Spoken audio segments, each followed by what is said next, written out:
அந்த ரிசல்ட் வர டே ரொம்ப ஸ்பெஷலான டே அப்படின்ட்டு ஸ்டாலின் சார் சொன்னாங்க. ஆமா ஆமா, ஸ்பெஷலான டே தான். அக்னி நட்சத்திரம் ஸ்டார்ட் ஆகிற டே, கத்திரி வெயில் ஸ்டார்ட் ஆகிற டே. அந்த கத்திரி வெயில் மண்டைய பொழக்கும். அது மக்களுக்கு ஆகவே ஆகாது. நம்பிக்கை உள்ள மக்கள் யாரும் நல்ல காரியங்கள் அந்த அக்னி நட்சத்திரம் டைம்ல செய்யவே மாட்டாங்க. சூரியன் பட்ட சன் ஸ்ட்ரோக் வரும். எப்படா இந்த சூரியன் மறையும், எப்படா இந்த சூரியன் ஒளியும். குழந்தைகள் இருந்து பெரியவங்க வரைக்கும் அந்த சூரியனை வெறுத்து ஒதுக்குவாங்க. அதுதான் இண்டிகேஷன், அதுதான் இந்த ரிசல்ட்டுக்கான இண்டிகேஷன். ஓம் சக்தி பராசக்தி, திமுக ஒரு தீய சக்தி. அந்த தீய சக்தியை ஒட்டுமொத்த தமிழ்நாட்டு மக்களும் ஓட ஓட ஓட விரட்டி ஃபுல் ஸ்டாப் வைக்க போற நாள் மே 4th.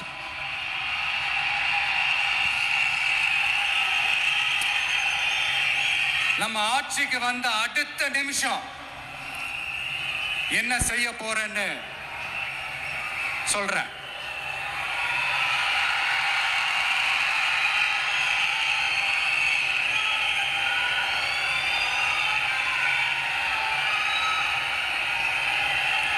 நம்பர் 1, தமிழ்நாட்டில் இருக்கிற எல்லா குடும்பங்களுக்கும் உறுதுணையா இருக்கத்தான் நாம் அரசியலுக்கே வந்தோம். அந்த எண்ணத்தோட வெளிப்பாடு தான் நம்மளோட ஒவ்வொரு குடும்பத்திற்குமான உத்தரவாதம். 200 யூனிட் கட்டணமில்லா மின்சாரம். நம்பர் 2, என்னோட பாட்டி, அம்மா, அக்கா, தங்கச்சிங்க எல்லாரும் தமிழ்நாட்டில் எல்லா இடத்துக்கும் அனைத்து அரசு பேருந்துகளிலும் கட்டணம் இல்லாமலே போகலாம்.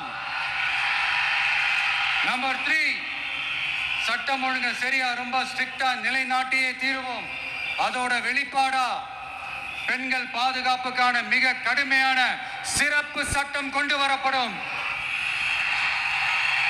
அது மட்டும் இல்ல, நம்ம இளைஞர்களோட பாதுகாப்புக்காக போதைப் பொருள் தடுப்பு மற்றும் ஒழிப்புக்கான சிறப்பு சட்டம் கொண்டு வரப்படும். And I will visit one district headquarters, that is the collector's office of Tamil Nadu, to meet the public of that particular district and receive their petitions. இதை நான் ரெகுலரா பண்ணுவேன். இதெல்லாம் செய்வோம். இதோட நாம சொன்னதெல்லாம் கொஞ்சம் கொஞ்சமா நம்ம ஆட்சிக்கு வந்ததுக்கு அப்புறம் செஞ்சு காட்டுவோம். சொல்லாததையும் செய்வோம், அது வேற விஷயம். ஆனா இப்போ நம்மளால செய்ய முடிஞ்சதை மட்டும் இப்போதைக்கு நான் சொல்லியிருக்கிறேன். மக்களே, நாளைக்கு ஏப்ரல் 23ஆம் தேதி அன்னைக்கு ஒரு நாள் மட்டும் இந்த விஜய் சொல்றத கேளுங்க. கேட்டுட்டு தயவு செஞ்சு விசில் சின்னத்துக்கு ஓட்டு போடுங்க. அடுத்து வர 5 வருஷம், அது என்ன 5 வருஷம், அடுத்து வர எல்லா வருஷமும் நீங்க சொல்றத நான் கேட்கிறேன், நீங்க சொல்றத இந்த விஜய் கேட்பான். கான்பிடென்டா இருங்க, நல்லதே நடக்கும். வெற்றி நிச்சயம், வெற்றி நிச்சயம், வெற்றி நிச்சயம். மீண்டும் சந்திக்கும் வரை, மீண்டும் சந்திக்கும் வரை நன்றி, வணக்கம்.